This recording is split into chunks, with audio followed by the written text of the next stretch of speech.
नमस्कार दोस्तों, आप सभी का स्वागत हमारे चैनल वास्तु सफर में।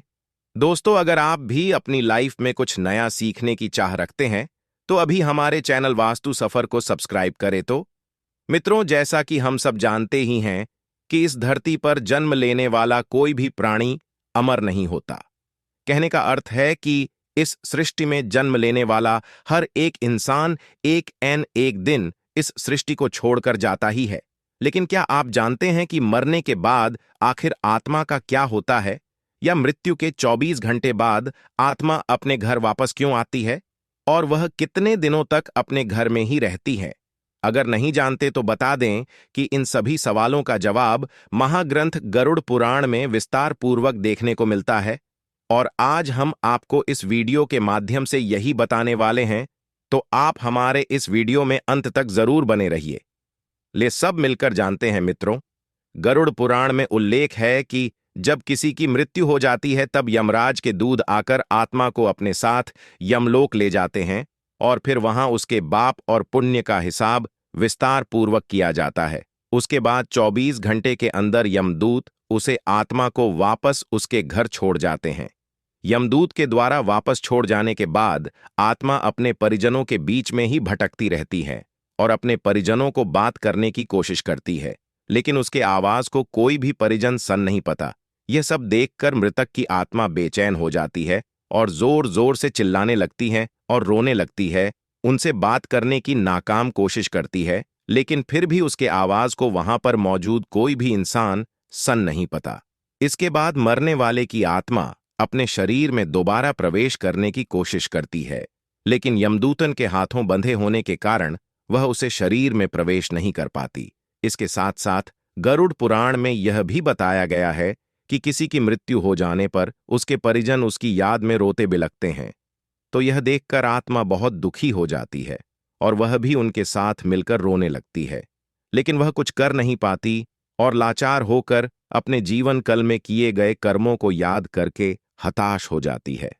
गरुड़ पुराण की माने तो जब यमदूत मृतक की आत्मा को उसके परिजनों के बीच छोड़कर जाते हैं, तो उसके बाद उसे आत्मा में इतना बाल नहीं रहता कि वह यमलोक की यात्रा तय कर सके। गरुड़ पुराण में बताया गया है कि किसी भी मनुष्य की मृत्यु के बाद जो 10 दिनों तक पिंडदान किया जाता है, उसी से मृतक के आत्मा की विभिन्न अंगों की रचना होती है और फिर 11वें और 12वें दिन पिंडदान किया जाता है। उससे मृतक की आत्मा के शरीर और त्वचा का निर्माण होता है, और जब 13वें दिन तरहवी की जाती है तो उसी पिंडदान से ही मृतक को पूरी शक्ति मिलती है और उसी के चलते वह आत्मा यमलोक की यात्रा तय कर पाती है।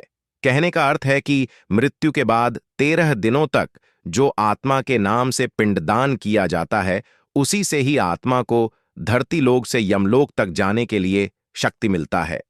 दोस्तों, इसीलिए गरुड़ पुराण में बताया गया है कि जब किसी मनुष्य की मृत्यु हो जाती है तो उसे मृत व्यक्ति की आत्मा 13 दिनों तक अपने परिजनों के बीच ही मौजूद रहती है और भटकती रहती है।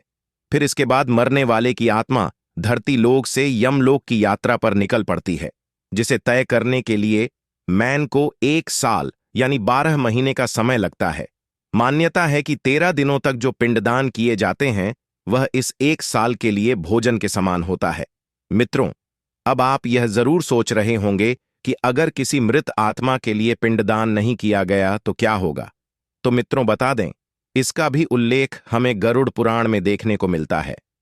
गरुड़ पुराण के अनुसार जिस मृतक आत्मा के नाम से पिंडदान नहीं किया जाता, उसे 13वीं के दिन यमदूत जोर जबरदस्ती करके घसीटते हुए यमलोक लेकर जाते हैं, जिससे मृत आत्मा को यमलोक की यात्रा के दौरान काफी ज्यादा कष्ट झेलने पड़ते हैं। इसलिए हिंदू धर्म में हर मरने वाले की आत्मा के लिए 13 दिनों तक पिंडदान किया जाना जरूरी बताया गया है। मित्रों, इन सब के अलावा गरुड़ पुराण में यह भी उल्लेख है कि 13वीं के दिन मृतक के परिजनों द्वारा किए जाने वाला भोज अगर कर्ज लेकर किया जाए तो मृत आत्मा को शांति नहीं मिल पाती। मृत आत्मा को इन बातों का बड़ा ही दुख होता है और वह मैन ये सोचता है कि काश मैं अकेले ही यह कष्ट भोगता। इसके अलावा गरुड़ पुराण में यह भी बताया गया है कि जो मृतक के परिजनों को कर्ज लेकर भोज करने को मजबूर करता है, ऐसे इंसान को मृत्यु के देवता यमराज कभी भी माफ नहीं करते और उसके मृत्यु के बाद उसे कई तरह के सजा देते हैं और फिर उसे वापस मृत्युलोक में भेज देते हैं। मित्रों, इसके साथ गरुड़ पुराण में यह भी बताया गया है कि जो व्यक्ति जीते जी पुण्य कर्म करते हैं उन्हें यमदूत 13 दिनों बाद अपने साथ यमलोक ले जाते हैं और ऐसी आत्मा को मृत्युलोक से यम ले जाने वाले मार्ग में किसी भी तरह का कोई भी कष्ट नहीं होता। वही इसके विपरीत जो मनुष्य अपने जीवन काल में केवल बुरे कर्म करता है उसे यमदूत पूरे रास्ते कई तरह के यातनाएं देते हुए ले जाते हैं, जिससे पापी आत्मा धड़-धड़ कांपने लगता है और बार बार यमदूतों से क्षमा मांगता रहता है। लेकिन यमदूत उसे पापी आत्मा को माफ नहीं करते। उसके बाद जब पुण्य आत्मा यमलोक के दरबार पर पहुंचती है तब यमराज उसे स्वयं स्वर्गलोक भेज देते हैं और वही पापी आत्मा का लेखा जोखा देखने के बाद उसे उसके द्वारा किए गए पापों का सजा भोगने के लिए नरक लोक भेज देते हैं और सजा पूरा होने के बाद वापस पापी आत्मा को किसी भी योनि में भेज देते हैं। यह योनि 84 लाख योनियों में से कोई भी हो सकता है। तो मित्रों, आज आपने जाना कि आखिर आत्मा अपने घर कितने समय बाद और क्यों वापस लौटती है। आज के वीडियो में बस इतना ही।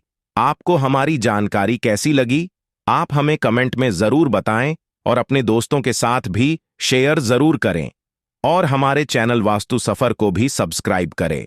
धन्यवाद।